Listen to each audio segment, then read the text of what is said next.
Hello दोस्तों, class 8 science subject के MCQ series में आप सभी का स्वागत है। दोस्तों आज हम लोग चैप्टर नंबर 11 जिसका नाम है आओ ब्रह्मांड, इस चैप्टर से संबंधित हम लोग दोस्तों मोस्ट इंपॉर्टेंट 25 ऑब्जेक्टिव क्वेश्चंस देखने वाले हैं, जो कि दोस्तों आपके एग्जाम के लिए वेरी वेरी इंपॉर्टेंट होगा। दोस्तों यदि आप हमारे चैनल पर नए हैं तो चैनल को सब्सक्राइब कर दीजिए। दोस्तों आप जो है हमें इंस्टाग्राम में भी फॉलो कर सकते हैं, जिसका लिंक आपको डिस्क्रिप्शन में मिल जाएगा। चलिए शुरू करते हैं। दोस्तों सबसे पहला प्रश्न यहाँ पे मैं आपसे पूछता हूँ कि सूर्य और पृथ्वी के बीच कितनी दूरी है। इसका आंसर दोस्तों आप कमेंट कीजिए। मोस्ट इंपॉर्टेंट क्वेश्चन है जो कि आपके एग्जाम में आने की पूरी संभावनाएं हैं। ठीक है, आप इसका आंसर दोस्तों कमेंट कीजिए।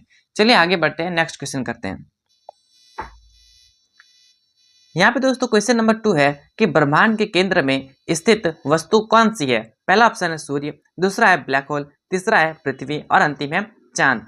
तो दोस्तों इसका आंसर हो जाएगा ब्लैक होल, अर्थात ऑप्शन नंबर बी जो है दोस्तों वो आपका सही हो जाएगा। चलिए आगे बढ़ते हैं और इस क्वेश्चन के बारे में डिटेल से एक्सप्लेनेशन लेते हैं।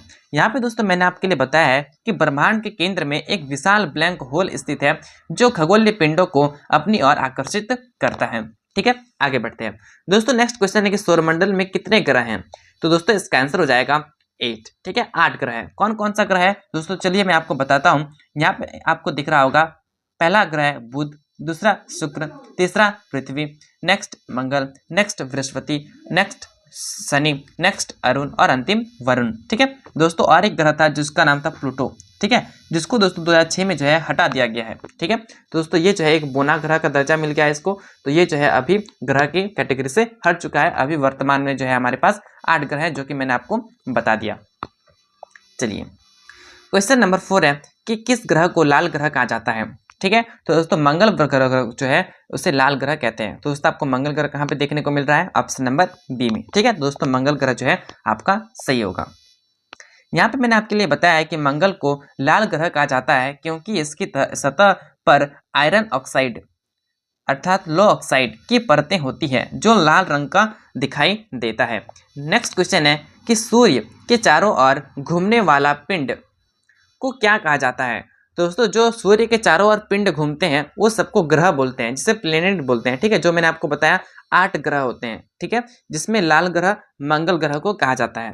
ये सारी चीज दोस्तों आपको याद होनी चाहिए, ताकि दोस्तों आपको जो है एक अच्छा रिजल्ट आने से कोई ना रोक सके। नेक्स्ट क्वेश्चन है कि सौरमंडल के सबसे बड़े ग्रह का नाम क्या है। तो दोस्तों वो है बृहस्पति। दोस्तों आप कमेंट कीजिए कि सौरमंडल का सबसे छोटा ग्रह कौन सा है। ठीक है, मोस्ट इंपॉर्टेंट क्वेश्चन है, आप आंसर कमेंट बॉक्स में कमेंट करेंगे। आगे बढ़ते हैं। यहाँ पे मैंने आपके लिए पूछा है कि चंद्रमा का हमारे जीवन पर क्या प्रभाव पड़ता है। पहला ऑप्शन है रात का समय, दूसरा है समुद्र की लहरें, तीसरा है कृषि और अंतिम है उपयुक्त सभी।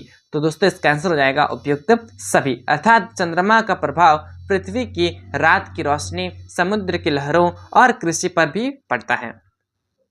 क्वेश्चन नंबर 8 है कि पृथ्वी और अन्य ग्रहों के बीच अंतर को क्या कहते हैं। तो दोस्तों उसे कहा जाता है अंतरिक्ष, अर्थात ऑप्शन नंबर बी। यहाँ पे नेक्स्ट क्वेश्चन है कि हमारी आकाश गंगा का नाम क्या है। दोस्तों हमारी जो आकाश गंगा है उसे बोलते हैं मिल्की वे आकाश गंगा। ठीक है, जो कि ऑप्शन नंबर बी में दिया हुआ था। ठीक है, यहाँ पे मैंने आपके लिए बताया है कि हमारी आकाश गंगा का नाम मिल्की वे है, जो अरबों तारों, ग्रहों और अन्य खगोलीय पिंडों से बना है। क्वेश्चन नंबर 10 है कि चंद्रमा के दिन और रात की लंबाई कितनी है। दोस्तों चंद्रमा में दिन और रात की लंबाई जो है वो होती है 29.5 दिन, अर्थात डी नंबर दोस्तों आपका सही होगा। यहाँ पे दोस्तों आगे बढ़ते हैं। यहाँ पे मैंने आपसे के लिए पूछा है कि सौरमंडल में सबसे ठंडा ग्रह कौन सा है। दोस्तों सौरमंडल में सबसे ठंडा ग्रह जो है वो है अरुण, जो कि दोस्तों आपको ऑप्शन नंबर बी में देखने को मिल रहा है। ठीक है, अरुण को दोस्तों सबसे जो है ठंडा ग्रह कहा जाता है क्योंकि दोस्तों वहाँ पे जो है -224 डिग्री सेल्सियस जो है। ठीक है, आगे बढ़ते हैं।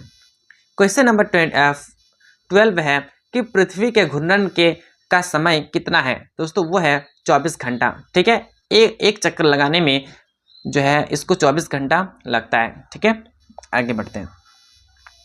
यहाँ पे दोस्तों पहला नेक्स्ट क्वेश्चन है कि धूमकेतु किसे कहा जाता है। दोस्तों धूमकेतु जो है वो एक आकाशीय पिंड जो सूर्य के पास से गुजरता है उसे कहा जाता है, अर्थात ऑप्शन नंबर सी जो दोस्तों वो आपका सही हो जाएगा। यहाँ पे मैंने आपके लिए बताया कि धूमकेतु एक आकाशीय पिंड है जो सूर्य के पास से गुजरता है, अर्थात समय अपनी धुआं जो है और गैसों का गुब्बारा छोड़ते रहता है। ठीक है, नेक्स्ट क्वेश्चन, सूर्य का द्रव्यमान कितना है? तो दोस्तों सूर्य का जो द्रव्यमान है वो है पृथ्वी के द्रव्यमान से 3 लाख गुना अधिक। ठीक है, अर्थात ऑप्शन नंबर सी जो दोस्तों वो आपका सही हो जाएगा। चलिए आगे बढ़ते हैं। नेक्स्ट क्वेश्चन है कि अंतरिक्ष यात्री अंतरिक्ष में किस प्रकार की सूट पहनते हैं? दोस्तों अंतरिक्ष सूट पहनते हैं। ठीक है, ऑप्शन नंबर सी। यहाँ पे मैंने आपके लिए बताया है कि अंतरिक्ष यात्री अंतरिक्ष में काम करने और सुरक्षा के लिए अंतरिक्ष सूट पहनते हैं जिसमें ऑक्सीजन की आपूर्ति और तापमान नियंत्रण होता है। ठीक है, तो दोस्तों इसका आंसर क्या हो जाएगा? अंतरिक्ष सूट। नेक्स्ट क्वेश्चन, किससे सूर्य की पराबैंगनी किरणों से सूर्य सुरक्षा प्राप्त होता है? पहला है ध्रुवीय क्षेत्र, दूसरा है ओजोन परत, तीसरा है वायुमंडल और अंतिम है अंतरिक्ष। तो दोस्तों इसका आंसर हो जाएगा ओजोन परत। दोस्तों आप कमेंट कीजिए कि ओजोन परत जो है वो किस मंडल में पाया जाता है। ठीक है, आप इसका आंसर दोस्तों कमेंट कीजिए। चलिए आगे बढ़ते हैं। यहाँ पे दोस्तों नेक्स्ट क्वेश्चन है कि ग्रहों के घूर्णन का क्या मतलब है? दोस्तों ग्रहों का घूर्णन का मतलब होता है अपनी दूरी पर घूमना। ठीक है, option number B. Next question है कि किस ग्रह के पास सबसे बड़ा वायुमंडल है? तो पहला ऑप्शन है मंगल, दूसरा है बृहस्पति, तीसरा है शनि और नेक्स्ट है हमारा पृथ्वी। तो दोस्तों इसका आंसर हो जाएगा बृहस्पति। ठीक है, बृहस्पति ग्रह वायुमंडल का सबसे बड़ा है क्योंकि दोस्तों यहाँ पे जो है यह गैसीय बनावटें वाला है। ठीक है, तो ऑप्शन नंबर यहाँ पे बी जो है दोस्तों वो आपका सही हो जाएगा। यहाँ पे नेक्स्ट क्वेश्चन है कि सूर्य की रोशनी पृथ्वी पर पहुंचने में कितना समय लगता है? तो दोस्तों यहाँ पे जो है पूरा एग्जैक्ट टाइम नहीं दिया हुआ है। ठीक है, आपको मिनट के हिसाब में दिया हुआ है। पहला ऑप्शन है 1 मिनट, दूसरा है 8 मिनट, तीसरा है 15 मिनट और अंतिम है 24 मिनट। तो दोस्तों आपको ऑप्शन के अकॉर्डिंग टिक करना है। तो दोस्तों इसका आंसर हो जाएगा 8 मिनट। ठीक है, चलिए यहाँ पे दोस्तों पूछा गया है कि ब्लैक होल क्या है? तो दोस्तों ब्लैक होल मैंने आपको थोड़ा देर पहले ही बताया था कि ब्लैक होल जो है एक अत्यंत घना क्षेत्र है जो कि अंतरिक्ष में स्थित है। यहाँ पे ब्लैक होल एक अत्यंत घना क्षेत्र होता है जहाँ से कोई भी वस्तु यहाँ तक कि प्रकाश भी नहीं निकल सकता। ठीक है, नेक्स्ट क्वेश्चन, पृथ्वी का उपग्रह क्या है? दोस्तों हमको पता होगा चंद्रमा। ठीक है, आगे बढ़ते हैं। नेक्स्ट है कि किस ग्रह के पास कोई उपग्रह नहीं है? तो दोस्तों कौन सा ग्रह है? वो शुक्र। ठीक है, शुक्र एक ऐसा ग्रह है जिसका कोई उपग्रह नहीं है।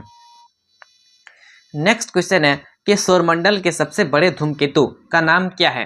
तो दोस्तों वो है ह्यूक के धूमकेतु, अर्थात ऑप्शन नंबर बी। आगे बढ़ते हैं, क्वेश्चन नंबर 24 देखते हैं कि क्या पदार्थ अंतरिक्ष में विद्यमान होता है? दोस्तों पदार्थ जो है यहाँ पे पहला ऑप्शन है गैस, धूल, विकिरण और अंतिम उपयुक्त सभी। तो दोस्तों इसका आंसर हो जाएगा उपयुक्त सभी। क्वेश्चन नंबर 25 है कि पृथ्वी के घूर्णन गति किसके कारण दिन और रात होता है? दोस्तों वो होता है पृथ्वी का घूर्णन के कारण। ठीक है, ऑप्शन नंबर सी। ठीक है, यहाँ पे बताया गया है कि पृथ्वी का घूर्णन अपनी दूरी पर घूर्णन ही दिन और रात के कारण बनता है। तो दोस्तों ये रहा आपका इस चैप्टर से संबंधित मोस्ट इंपॉर्टेंट 25 ऑब्जेक्टिव क्वेश्चंस। दोस्तों अब रहा आपका टेस्ट की बारी कि आप जो है कितने क्वेश्चन के आंसर दे पाते हैं। पहला क्वेश्चन है दोस्तों कि आप दोस्तों कमेंट कीजिए कि सौरमंडल में कुल कितने ग्रह हैं और उन ग्रहों के नाम क्या क्या हैं। पहला आप क्वेश्चन जो है ये आपका रहा। दूसरा क्वेश्चन है दोस्तों कि आप बताइए कि कौन सा ग्रह है जो लाल ग्रह कहा जाता है? ठीक है, जिसे लाल ग्रह कहते हैं। इसका आंसर दोस्तों आप कमेंट कीजिए। नेक्स्ट है कि धूमकेतु क्या है? ठीक है, धूमकेतु किसे कहते हैं? इसका आंसर दोस्तों आप कमेंट कीजिए। और नेक्स्ट ऑप्शन कमेंट कीजिए कि पृथ्वी जो है वो एक चक्कर लगाने में कितना समय लेती है। ठीक है, और अंतिम प्रश्न है दोस्तों कि जो सूर्य की किरण होती है वो पृथ्वी पर पहुंचने पर कितना समय लेती है। ये पांचों के आंसर दोस्तों यदि आप कमेंट कर देते हैं इसका अर्थ ये हुआ कि आप जो है इस वीडियो को बहुत ही बेहतरीन ढंग से देखे हैं। ठीक है, 5 क्वेश्चन मैंने आपसे पूछा है, पांचों के आंसर दोस्तों आपको कमेंट बॉक्स में कमेंट करना है। ठीक है, चलिए दोस्तों मिलते हैं नेक्स्ट चैप्टर में, तब तक के लिए जय हिंद, जय भारत।